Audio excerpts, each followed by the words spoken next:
Hey, welcome back, everybody. Happy Monday morning. Hopefully, we're having a wonderful start on this August 19th. And we've got a pretty nice week ahead for a lot of folks. So, there is some active weather that we do need to discuss with some ongoing stormy weather on both coasts, as well as a pretty powerful storm system moving into the Pacific Northwest here coming into this week. And that could even bring some snow to some portions of the higher terrains there. We're also going to have some disturbed weather through the northeastern United States through much of this week with an upper level low. And we are still watching the tropics. Ernesto finally almost out of our hair, just have to get through today. But there are some signs of life out into the main development region again as we go towards the end of the month. And I've been talking about this for a couple of days now. We're in a little bit of a lull right now. That will continue probably for the next 5 to 7 days. But I really do think that last week of August, we are going to really pick things up there in the tropics. So we'll talk about all that in today's video. Now, if you're new here, welcome. If you haven't already subscribed, definitely do so. Like the video, comment, let me know where you're watching from.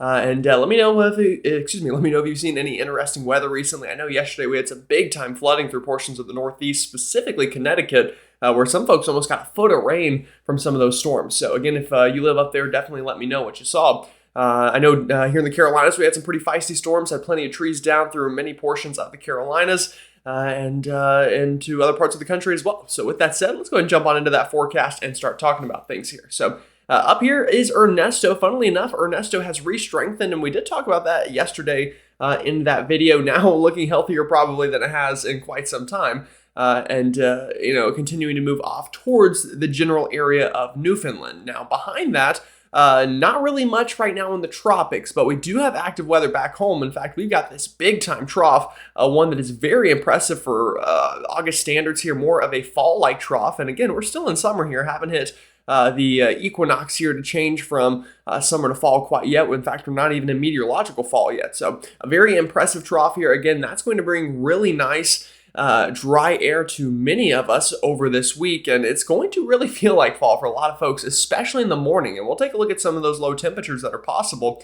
But again, it's going to feel great. Out west, again, here's that other storm system I was talking about, and it's kind of, hidden off to the side a little bit, but we'll take a look at that more in depth here in a second. That will move into the Pacific Northwest through the next coming days, but what's more important right now is what it's bringing right now out of the Pacific, which is monsoonal flow through the Four Corners region. That's something we'll talk about in today's video. Also, some stormy activity up into the Northern Rockies. So definitely an active stretch here for a lot of folks.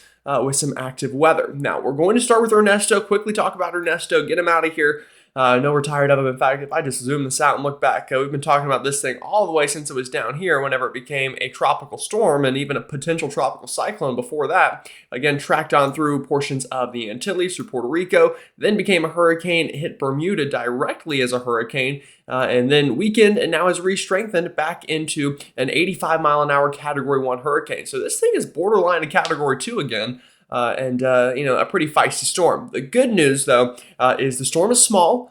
So it's one of the reasons the wind speeds have gone up some, as the storm has become more compact. But the good news with that is, since it's going to be kind of a glancing blow to portions of Newfoundland, the center of the storm definitely will not go over the island. And in fact, really most of the impacts won't go over the island at all. But we could see some impacts again going into tonight, into tomorrow, before eventually this storm system is out of here and moves towards Europe as a post-tropical cyclone. So ladies, here from the American model, we'll just go ahead and quickly breeze through this. In fact, I'm already too far ahead into time. So here we go. This is this evening, about the time the sun is setting, maybe a little bit after. Again, here's Ernesto, a pretty strong little storm here. Again, probably a hurricane still at this point.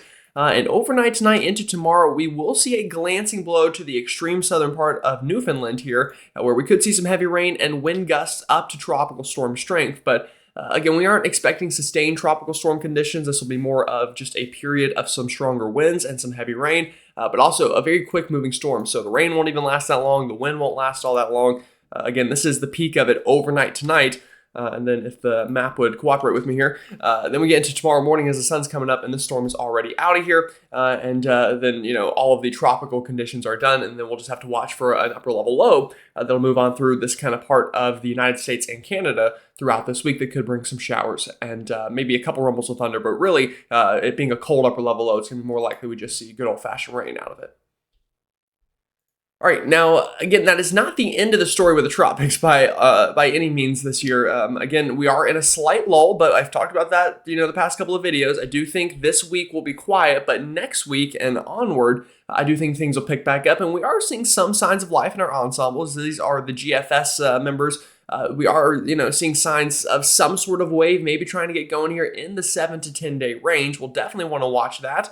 We'll even have some members down here in the Caribbean that are maybe hinting at some sort of tropical development trying to get going, and even one little member out here in the Gulf of Mexico. But again, we don't have a specific storm to track right now. There's not one specific wave I'm watching that, has my eye that says, okay, that one's going to develop. But again, there is still noise even in the European ensembles, and you'll notice some of these even closer to some populated areas here. In fact, a couple different waves showing up on the European. So, we'll watch it. Obviously, I'll keep you up to date here. But again, I think the next 5 to 7 days, we're going to get into a little bit of a nicer period. We're going to have some fall-like weather back home. We're going to have a quieter scene in the tropics. And we're probably going to want to enjoy it, because generally when that happens, that means things are going to change. What goes up must come down is kind of my favorite saying here in the world of weather. Cannot stay the same forever, unfortunately. So again, we're watching that. And again, should something develop, which I can almost guarantee you something will develop again before hurricane season is over, probably a couple things. The Atlantic Ocean is still, a bathtub. Specifically, the Gulf of Mexico is an area we really need to watch out for, really now through October. The Gulf hasn't been touched all that much. We had Beryl that moved on through, and yeah, Debbie moved on through, but those were not super powerful storms when they were moving through the Gulf. And because of that, we still have extremely warm sea surface temperatures here, almost bathtub water. I mean, this is getting up near 32 degrees Celsius. That's getting up near 90 degrees Fahrenheit. I mean, this is literally water that you could bathe in. So it could be explosive should a storm get into this region. Now, again, right now I don't see anything in the near term that is going to take advantage of this. But it's a place we're going to have to watch. Peak hurricane season is still, let me check the date, it's still, a good 2 weeks away. So the models don't even run that far, so we don't know what it's going to look like then. Also, don't sleep on October either. I know last October was probably kind of slow, but you remember a couple years ago, we had a very busy October, and specifically climatologically speaking in October, that's generally when storms are more likely to form closer to home here from the Caribbean up through the Gulf of Mexico, and we're going to want to watch that. So, a lot of hurricane season left to continue to track this. And again, I've shown this map for a week straight, and I'll continue to show it. And by the way, I'll get an updated version of this map come tomorrow. But the Climate Prediction Center agrees that next week things could pick back up. So this is, really more like this week, honestly. Late this week, there is a chance that we could see some tropical activity, but really it's the end of the month. And that's what I've been talking about for a while now, that I think this is going to be the most likely time period that we start to see things pick back up here through the last couple of days of August and into the first couple of days of September. So not this week, not even really next week, but the week after. So we'll be watching that for sure and continue to keep an eye on it. But right now, the tropics relatively quiet, but do not let your guard down because, again, things will change and probably pretty quickly when they do. All right, radar over the United States right now, it is a bit of an active scene for some folks, other folks not so much. So again, we do have some showers and storms working on through the Northeast. We still do have this low pressure system up in this part of the country that is continuing to spin away. And you can even see where our cold front is kind of set up shop here with all these showers and storms kind of on the outer periphery of it. Now, this is where the cold front is, but you're probably thinking, all right, well, that means the cold front is past me, but where's my drop in humidity? I'll show you the map in just a second, but really the real nice dry air is still up into Canada, but don't worry, it is coming. And throughout the day today, many of you are going to feel that change. In fact, some of you probably already feeling it this morning in the UP of Michigan, northern Wisconsin, and even portions of Minnesota there, definitely already feeling that change. But again, the front, it's coming. Don't worry, it's on the way. But we do still have some showers and storms out there to kind of watch. Louisiana, Arkansas, seeing some good storms this morning. Upstate New York, seeing some good storms. Coastal areas of Massachusetts. Connecticut, unfortunately, doesn't need the rain, especially after yesterday, and even down through the Appalachia chain of West Virginia and Pennsylvania, seeing some of that rain this morning. Now, latest watches, warnings, and advisories, things relatively tame. Again, it's still very hot into Texas. That is, not something that has changed, nor am I expecting it to really change all that much here in the near future. Excessive heat warnings right over the Dallas-Fort Worth area. Heat advisories for much of the state from Austin, Houston, San Antonio, even up towards Oklahoma City. New Orleans, Baton Rouge, going to see some very hot weather today. Outside of that, things are a little more quiet now. Again, we do still have some flooding concerns up here into the northeast. We had plenty of rain yesterday. These are these are coastal flood advisories in effect for these areas. So you're gonna need to take some precautions here. Obviously, turn around, don't drown if you see water on the roadways. And then even same story down here in the Carolinas, still dealing with some river flooding from Debbie. So not completely out of the woods from that yet either. Plus some rain that we got yesterday on top of that definitely is not helping that situation. The good news though, things will become more dry throughout the near future. Out west, things are relatively quiet right now. It's going to be hot in Phoenix. I don't really need to tell you that though. It's August in the desert, so what do you expect? But yeah, so again, right now things are relatively quiet. Now, things also are going to change though. So, these are the dew point maps. Sorry, I just had a complete freeze in my brain. But again, take a look at this for sure. So right now things, are still relatively muggy south of the Ohio River Valley, but watch what's happening to our north here. And like I said, UP of Michigan, really the entire state of Michigan now, watch that line of that kind of green slowly creep southward as this dry air funnels southward throughout the day today, and will continue to do so before eventually getting into the next couple of days. Just about all of us east of the Mississippi, not quite everyone, but just about all of us are going to get in on much nicer, drier air. It's going to make it feel a lot more like fall. You're probably going to want to break out the sweater in the morning for some of us, especially again north of the Ohio River Valley or in the higher terrains here. So again, it's going to be a nice one for sure. Now we take a look at some of the other things here. That dry air will be nice, but we do still have a bit of a storm risk today through areas in the east and into the Rockies. In fact, we have a slight risk out here near Denver. So if you're watching in that area, definitely let me know. Could see some large hail, strong straight line winds, and a brief tornado. But really, anyone in the northern Rockies could see some strong storms today. Hail will definitely be a concern. And some strong straight line winds. Here into the mid-Atlantic and Northeast, also a small marginal risk. Strong straight line winds will be the main threat. Some hail as well, especially with that upper level low trying to pivot on through. And then same story here for portions of the Florida Panhandle and down near Louisiana where we have marginal risks. So nothing off the chart today, but definitely worth mentioning for sure. And then tomorrow, the east becomes quiet, but the Rockies will have to continue to watch. And even just outside of the Rockies there, through kind of the foothills of the Rockies, going to need to watch for some strong storms tomorrow, as well as our Wednesday. In fact, we've got a slight risk up for Wednesday here. And this could be the start of a stronger storm system. I am expecting, again, an upper level low to kind of swing on through the Pacific Northwest and eventually transition into a mid-latitude cyclone as it works through the northern tier of the country. And I think that'll probably be our next big story here in the weather in the lower 48. And we'll talk about that here a little bit in today's video, but really latch onto that idea here into the coming days. Now let's briefly talk about the next 48 hours or so through the East Coast, the West Coast, really the entire lower 48 as a whole. Today, again, we do have that marginal risk we need to watch out for. This is this afternoon. Notice, again, a shower and storm activity up into eastern Canada and the interior Northeast, but also some higher chances for storms and even a couple severe storms here through the mid-Atlantic. Definitely could see, again, some strong straight line winds, and large hail would be the main threat with that. The Florida Panhandle, again, you'll notice some storms firing up, and into Louisiana.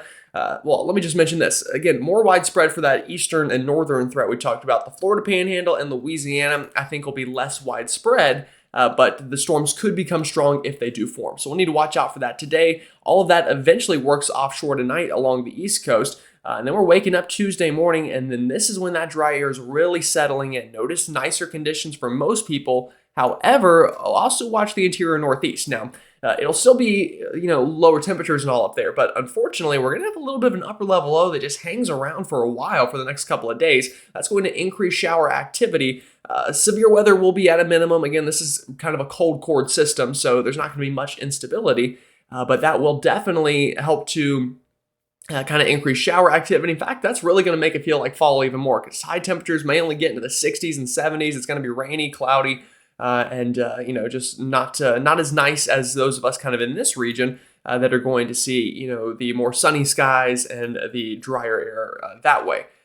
Now we get this into Tuesday afternoon. Again, we could still see some showers into the southeast. This is one place right here where I have circled. If anyone's going to get robbed of that drier air, it's going to be right here. And unfortunately, it's just because we have some onshore flow continuing into these regions. That was just a scribble I drew on the screen. I don't know what the point of that was, but we're going to continue to see some onshore flow here into southern South Carolina, Georgia, and Florida. That will increase rain chances a little bit here. We could see some strong storms for sure.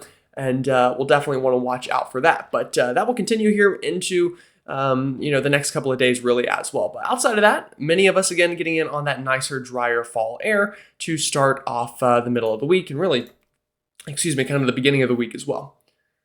All right, West Coast. So the main story out here, and also I will add here, I know up here it says time and then it says, 6 p.m. This is in Eastern time. Unfortunately, it's just kind of the way Tropical Tidbits works, which is fine. So again, if you're out here, just adjust to either Mountain Time or West Coast time by subtracting a couple hours. So either way, though, this is this afternoon, and you'll notice, again, widespread showers and storms forming here, kind of due to that monsoonal flow. So, kind of similar to the past couple of days. Some of those could become strong to severe, as we talked about for our Monday. But then eventually, we get into our Tuesday, and even overnight tonight into tomorrow, some showers and storms through the Great Plains. Definitely watching that. But then Tuesday afternoon, we're going to do it all again, kind of more of the same. So, not a whole lot to talk about here. Mountain rain, definitely going to be something that we monitor over the next couple of days, but pretty similar to what we've seen the past couple of days as well in this region. All right, let's take a look at that dew point map here and really break it down for you. So this is getting into, let's bring this to this afternoon and evening. Here's that dry air. You'll notice it is moving southbound, definitely, coming pretty quickly. And a lot of us are going to start to feel it. Now, it's really going into our Tuesday afternoon that just about everyone starts to get in on it. Again, here it is now crossing the I-95 corridor, getting down into the Mid-South, even crossing the I-85 corridor here for our Tuesday afternoon. And by the time we're going into Tuesday evening and waking up Wednesday morning, beautiful dew point values. I mean, these are in the 40s, 50s. This is really about as nice as you could ask for this time of year. However, again, if you're watching in coastal South Carolina, southern Georgia, and into the state of Florida, specifically the kind of Florida Peninsula here, it's still looking pretty muggy, unfortunately, for our Wednesday, and it could stay that way for a while. It's going to be a close call, unfortunately. We've got some onshore flow kind of hanging on here into the Carolinas, so some of us might get robbed a little bit of that super nice air, and I'm hoping that this doesn't, the dry air can kind of beat it back a little bit, but it is looking like some of us might hold on to those more muggy temperatures a little bit longer. And by the time we get into Friday, again, almost all of us are beautiful except for this little area in the southeast that is trying to up some of these dew point values a little bit. But again, even then, I think it'll still be nicer than it has been. A dew point of 65 is better than a dew point of 75, which we have seen. So it might not be as nice as what we're going to see in Ohio, Kentucky, West Virginia, Pennsylvania, Indiana, and these other states up there. But we'll definitely still see a nicer, time of conditions. And it'll kind of be one of those things that it fluctuates up and down. So again, down here in the southeast, there will probably be a bit of a line. It'll move north a little bit. It'll move south a little bit. So you could kind of get a little bit of some bipolar dew points. It could be a dew point of 65 one day this week and then 55 the next day and then go back to 65.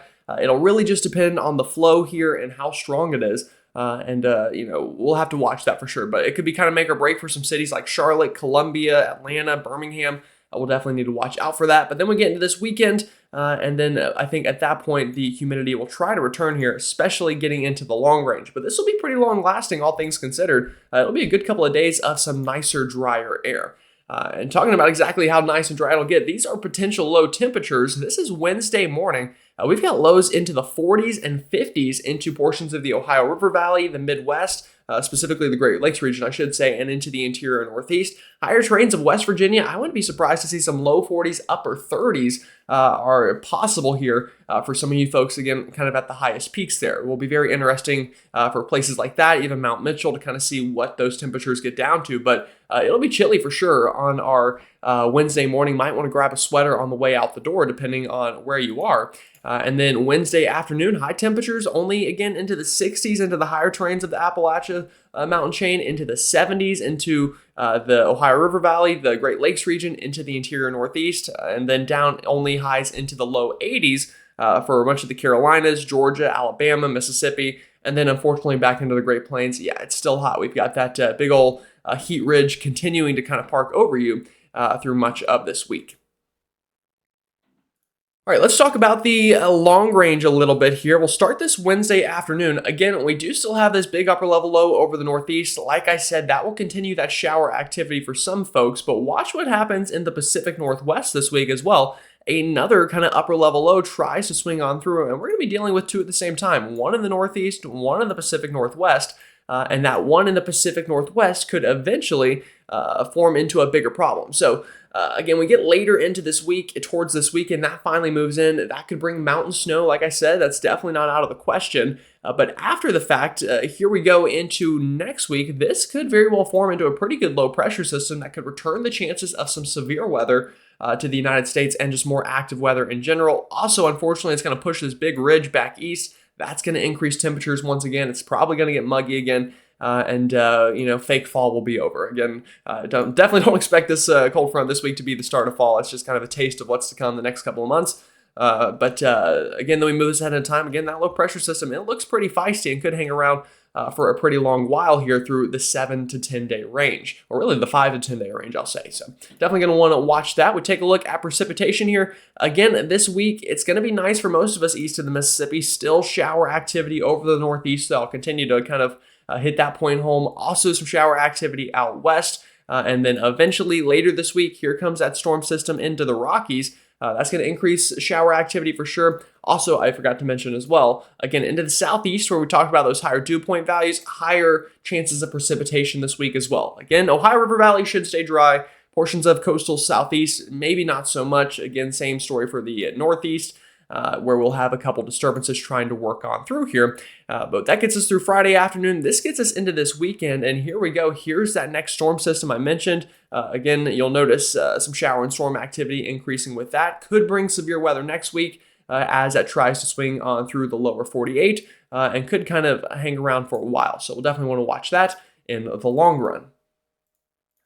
All right, rainfall totals, again, a couple places to highlight here. The northeast, where we're going to have that upper level low, portions of the southeast, specifically Florida, but I even think southern Georgia and coastal South Carolina, increased rain chances over the next week, and then out through the Rockies with that monsoonal flow, and the Pacific Northwest with that upper level low. So, plenty of places circled on the map here that will have higher rain chances, but in between here through the Ohio River Valley, the Great Lakes region, even the Tennessee River Valley, it's going to be a beautiful week, about as nice as you could ask for this time of year. So get out there and enjoy it. And final map I'll show you just to get you excited. Yep, we do have the chance of some snow here getting into this week. So as that upper level low swings on through the Rockies here, a couple places could pick up a dusting to even a couple of inches here on these higher mountain terrains near Yellowstone National Park, even down into the Sierra Nevadas could see some snow, into portions of Nevada itself could see some snow.